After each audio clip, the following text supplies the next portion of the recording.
Edi Rama e ka nisur tahirin e tij në ca shfaqje qesharake, me cilat po tallet i madhe i vogël, në për disa kodra, ku gjoja bëhet nami ndaj drogës. Çdo kush e di se këto aksione janë sa për shfaqje, janë selektive dhe prekin vetëm ata që nuk kanë paguar haracin prej 30%.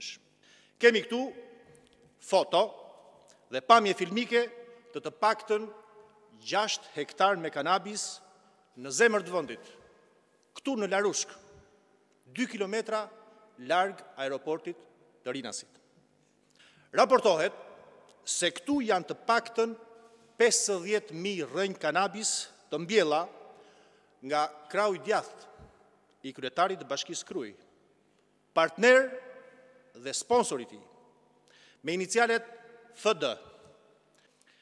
Shtëpia që duket është e një punonjësit policisë, shërbetor i kryetarit të Bashkisë, Bushit, me inicialet KL, dhe shefi operativ i zonës e ka banesën e tij jo më larg se sa 1 kilometër larg këtij plantacioni me drogë.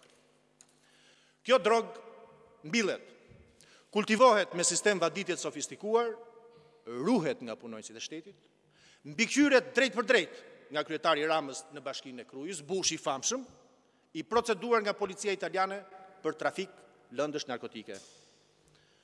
Këto foto edhe videoja janë marrë jo më larg se sa 2 ditë më parë. Si ky ambar droge ka me qindra në gjithë vendin, sepse zotrohen nga të paprekshmit, nga miqtë e Edi Ramës, nga bandat e lidhura me të.